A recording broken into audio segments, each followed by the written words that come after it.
জিরা পানি তো অনেকেই আমরা কিনে খেয়েছি। তবে যদি এরকম বাসায় রেডি করা যায় কোনো কেমিক্যাল ছাড়াই তাহলে কোনো কথা নেই। জিরা পানি যেমন আমাদের ওজন কমাতে সাহায্য করে তেমন পুষ্টিগুণে ভরপুর। এটা অনেক স্বাস্থ্যের জন্য ভালো এবং সারাদিন রোজা রাখার পরে যদি টেবিলে এরকম জিরা পানি ১ টা গ্লাস শরবত থাকে তাহলে খেয়ে প্রাণ ঠান্ডা হয়ে যাবে, কলিজা জুড়িয়ে যাবে। অবশ্যই আপনারা একবার হলেও বাসায় ট্রাই করবেন। তাহলে চলে যাই মূল রেসিপিতে কীভাবে তৈরি করলাম আজকে জিরা পানিটা। আজকে আমি ১ম একটা ব্লেন্ডার জগ নিয়েছি আর এখানে প্রায় ২ গ্লাস পরিমাণে আমি পানি নিয়ে নিলাম শরবতটা বানানোর জন্য। আর এটা যেহেতু জিরা পানি বানাবো আমি ভালো করে আগে জিরাটা টেলে তারপরে গুঁড়া করে নিয়েছিলাম। এখানে আমি বরাবর ১ চামচের মতো জিরা গুঁড়ো দিয়ে দিলাম।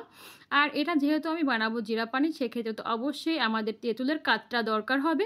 আমি তেঁতুলটাকে ভালো করে ধুয়ে পানি দিয়ে ভিজিয়ে রেখেছিলাম। এ পর্যায়ে ভালো করে এটার পিউরি বার করে নিয়েছি। এখানে প্রায় ২ চামচের মতো তেঁতুলের কাদ আছে। আমি এটাকে এখন এড করে দিলাম এ পর্যায়ে। আর অবশ্যই যদি আপনারা বেশি কম টক খেতে চান সেক্ষেত্রে অবশ্যই কম বেশি করে দিতে পারেন। তবে আমার কাছে মনে হয় টকটা একটু বেশি হলে ভালো লাগে। আসলেই এই জিরা পানিটায় টকটা আর জিরাটায় তেঁতুল আর জিরাটাই হলো মূল প্রধান উপাদান। আর এ দুটো একটু বেশি করে দেওয়ার চেষ্টা করবেন। আর জিরাটা টালার সময় অবশ্যই একটু ভালো করে জিরাটা টেলে তারপরে গুঁড়ো করে নেবেন। এ পর্যায়ে অ্যাড করে নিলাম চিনিটা। আর অবশ্যই এখানে চিনির বদলে আপনারা আখের গুড় বা যেকোনো গুড় দিয়েও আপনারা শরবতটা রেডি করতে পারবেন। এখন দিলাম স্বাদ মতো লবণ। আর এখানে আমি একটু সামান্য ঝাল খাবো যেহেতু টক ঝাল এটা থাকে জিরা পানিটা, সেক্ষেত্রে আমি একটু কাঁচামরিচ দেবো। আর কাঁচামরিচ ছোটো করে কুচি করে কেটে তারপর দিয়ে দিচ্ছি, দেখতেই পাচ্ছেন। তবে আপনারা ঝাল বেশি খেলে সেক্ষেত্রে একটু কম বেশি করে ঝাল দিতে পারেন। তবে এখানে শুকনো মরিচটাও দিতে পারেন। তবে আমার কাছে মনে হয় শুকনো মরিচে অনেক পরিমাণ গ্যাস থাকে, এর জন্য আমি কাঁচামরিচটা অ্যাড করেছি। আর এটাকে এখন সুন্দর করে ব্লেন্ড করে নিতে হবে।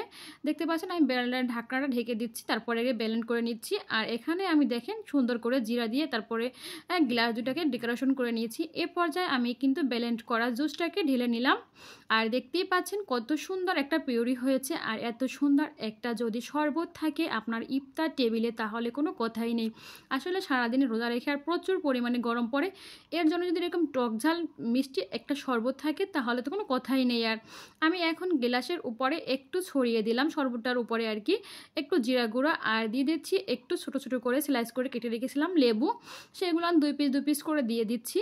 আসলে লেবুর ঘ্রাণটা একটু ভালো লাগে এর জন্য দিয়ে দিলাম। আর এ পর্যায়ে আমি ২টা লেবুর পিস দিয়ে সুন্দর করে ডেকোরেশন করে নিব আর দেখার সৌন্দর্যের জন্য।